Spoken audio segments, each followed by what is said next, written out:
Témoignage au nom de Jésus-Christ. Amen. J'ai choisi de parler de l'importance du désir. J'espère que chacun de nous sondera son cœur pour déterminer ce qu'il désire vraiment et la place qu'il attribue à ses désirs les plus importants. Les désirs dictent nos priorités. Les priorités façonnent nos choix et les choix déterminent nos actes. Les désirs que nous traduisons en actes déterminent nos changements, nos réalisations et notre devenir. Premièrement, je vais parler de certains désirs courants. En tant que mortels, nous avons des besoins physiques fondamentaux qui nous imposent nos choix et déterminent nos actes. Trois exemples vont démontrer la façon dont parfois nous substituons des désirs d'autres que nous considérons comme plus importants. Premièrement, la nourriture. Nous avons un besoin fondamental de nourriture, mais à un moment donné, le désir plus grand de jeûner peut lui être substitué. Deuxièmement, un abri. Lorsque j'avais 12 ans, j'ai résisté au désir d'avoir un abri à cause de mon désir plus grand de remplir une condition scout de passer une nuit dans les bois. Je faisais partie d'un groupe de garçons qui ont quitté des tentes confortables et ont trouvé le moyen de construire un abri et de faire un lit rudimentaire avec des matériaux naturels qu'ils ont trouvés. Troisièmement, le sommeil. Même ce désir fondamental peut être temporairement remplacé par un désir encore plus important. Quand j'étais jeune soldat dans la garde nationale d'Utah, un exemple m'en a été fourni par un officier qui avait l'expérience du combat.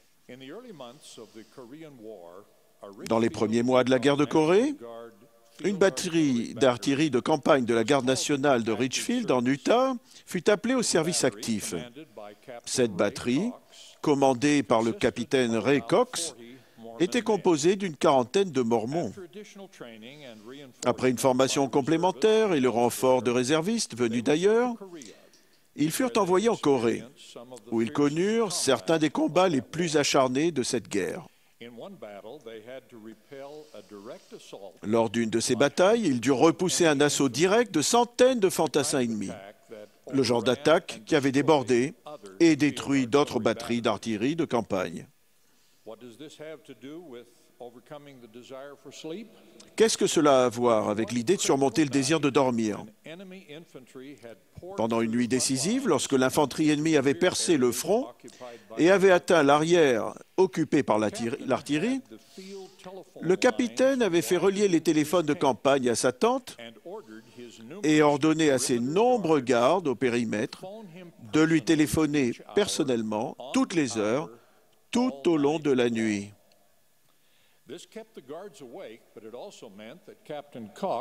Cela avait maintenu les gardes éveillés, mais cela voulait aussi dire que le capitaine Cox avait eu son sommeil interrompu de très nombreuses fois. « Comment avez-vous pu tenir ?» lui ai-je demandé. Sa réponse montre le pouvoir d'un désir qui l'emporte sur tout le reste. Je savais que si je rentrais jamais chez moi, je rencontrerai les parents de ces garçons dans les rues de notre petite ville et je ne voulais pas me retrouver en face de l'un d'eux si son fils n'était pas rentré à cause de quelque chose que je n'aurais pas fait lorsque j'étais son chef. Fin de citation. Quel exemple du pouvoir que peut exercer sur les priorités et les actes un désir qui l'emporte sur toute autre chose. Quel grand exemple pour nous tous qui sommes responsables du bien-être d'autres personnes, parents et dirigeants et instructeurs de l'Église. Pour conclure cette illustration, au petit matin qui suivit sa nuit, pratiquement sans sommeil, le capitaine Cox mena ses hommes dans une contre-attaque sur l'infanterie ennemie. Ils firent plus de 800 prisonniers et n'eurent que 2 blessés. Cox fut décoré pour sa bravoure et sa batterie, reçut une citation du président des États-Unis pour son héroïsme extraordinaire. Et, comme les vaillants guerriers d'Élaman, ils rentrèrent tous chez eux. Le livre de Mormon contient de nombreux enseignements sur l'importance du désir. Après de nombreuses heures à supplier le Seigneur, Enos entendit dire que ses péchés lui étaient pardonnés. Alors il commença à éprouver du désir pour le bien-être de ses frères. Il écrit, « Et lorsque j'eus prié, travaillé en toute diligence, le Seigneur me dit, « Je vais t'accorder selon ton désir, à cause de ta foi. » Remarquez les trois choses essentielles qui ont précédé la bénédiction promise, le désir, le travail et la foi. Dans son sermon sur la foi, Alma enseigne que la foi peut commencer en ne pouvant en faire plus que désirer croire, si nous laissons ce désir agir en nous. Un autre grand enseignement sur le désir, particulièrement sur ce qui devrait être notre désir suprême, se retrouve dans l'expérience du roi lamanite, instruit par un missionnaire appelé Aaron. Lorsque les enseignements d'Aaron retinrent son attention, le roi demanda, « Que ferai-je pour avoir cette vie éternelle dont tu as parlé ?» Aaron répondit, « Si tu désires cela, si tu te repens de tous tes péchés et te prosternes devant Dieu et invoques son nom avec foi, croyant que tu recevras, alors tu recevras l'espérance que tu désires. » C'est ce que le roi fit, et il déclara au cours d'une prière fervente, « Je délaisserai tous mes péchés pour te connaître et pour être sauvé au dernier jour. » Avec cet engagement et cette formulation de son désir suprême, sa prière fut miraculeusement exaucée. Alma, le prophète, avait le grand désir de crier repentance à tout le monde. Mais il se rendit compte qu'il ne devait pas désirer le pouvoir irrésistible que cela exigeait, parce que, conclut-il, un Dieu juste accorde aux hommes selon leurs désirs, que ce soit pour la mort ou pour la vie. De même, dans la révélation moderne, le Seigneur a déclaré qu'il jugera tous les hommes selon leurs œuvres, selon le désir de leur cœur. Sommes-nous vraiment préparés à ce que notre juge éternel attache cette importance énorme à ce que nous désirons réellement?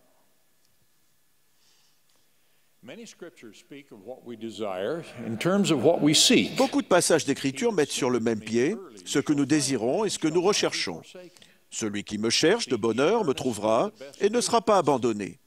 Recherchez avec ferveur les meilleurs dons. Celui qui cherche diligemment trouve. Approchez-vous de moi et je m'approcherai de vous. Cherchez-moi avec diligence et vous me trouverez. Demandez et vous recevrez. Frappez et l'on vous ouvrira.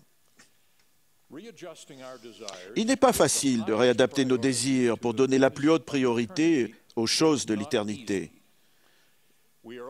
Nous sommes tous tentés de désirer ce quatuor temporel, la propriété, la notoriété, l'orgueil et le pouvoir.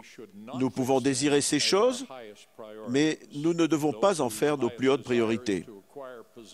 Ceux dont le désir le plus élevé est d'acquérir des biens tombent dans le piège du matérialisme. Ils négligent l'avertissement, ne recherchent pas la richesse, ni les choses vaines de ce monde. Ceux qui désirent la notoriété ou le pouvoir doivent suivre l'exemple du vaillant capitaine Moroni, dont le service n'a pas été pour le pouvoir ou pour les honneurs du monde. Comment cultiver nos désirs? Peu de gens se trouvant dans le genre de crise qui a motivé Aaron Ralston. Mais son expérience constitue une bonne leçon sur la manière de cultiver les désirs. Aaron Ralston faisait une randonnée dans un canyon isolé dans le sud de l'Utah lorsqu'un rocher de 400 kilos glissa soudain et lui emprisonna le bras droit. Pendant 5 jours, il resta seul à essayer de se dégager. Alors qu'il était prêt à abandonner et à accepter la mort, il eut la vision d'un garçon de 3 ans qui courait vers lui et qu'il ramassait de son bras gauche. Comprenant que c'était une vision de son futur fils et la promesse qu'il pouvait encore vivre, Ralston rassembla son courage et prit une mesure radicale pour sauver sa vie avant que ses forces ne l'abandonnent. Il brisa les 2 os de son bras droit, emprisonné, puis il utilisa le couteau de son outil multifonction pour sectionner ce bras. Il trouva ensuite la force de marcher 8 kilomètres pour trouver de l'aide. Quel exemple de pouvoir, d'un désir qui l'emporte sur tout le reste! Quand nous avons la vision de ce que nous pouvons devenir, notre désir et notre pouvoir d'agir augmentent énormément.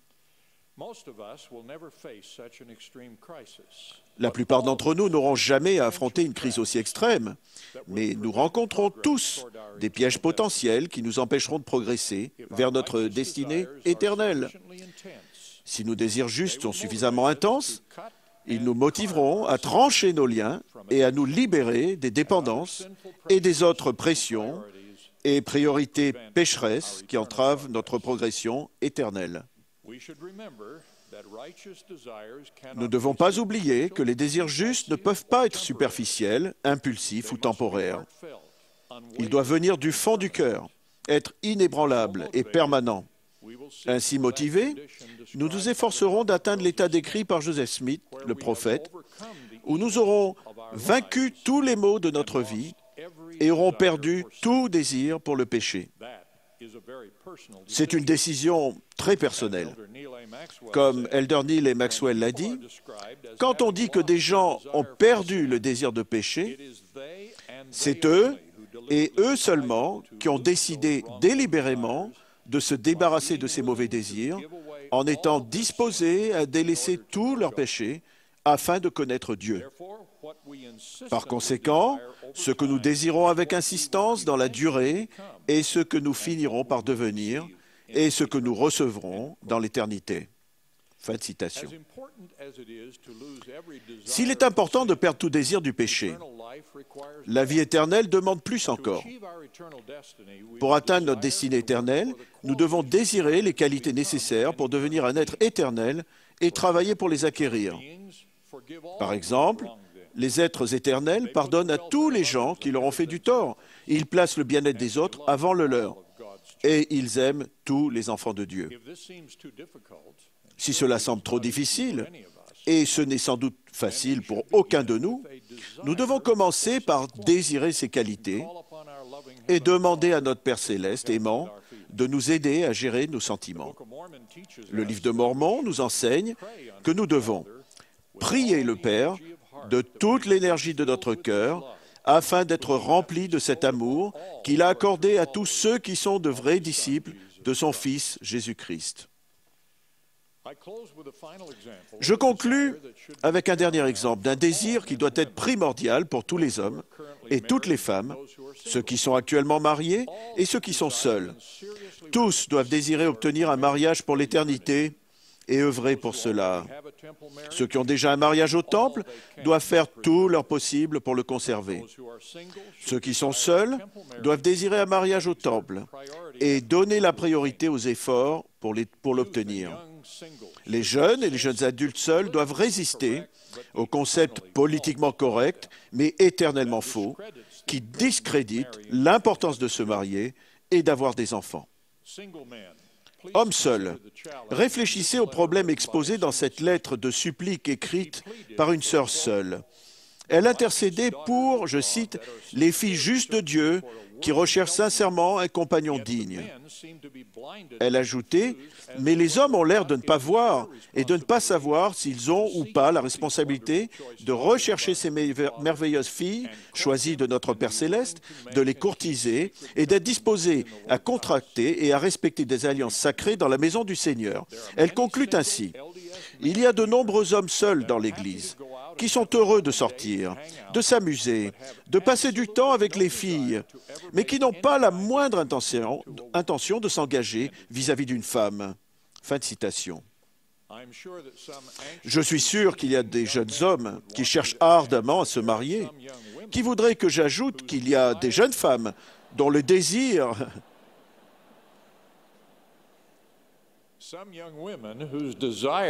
Les jeunes femmes dont le désir de faire un mariage digne et d'avoir des enfants passe bien après celui de faire carrière et d'obtenir d'autres honneurs terrestres. Les hommes et les femmes ont les uns et les autres besoin de désirs justes qui les mèneront à la vie éternelle.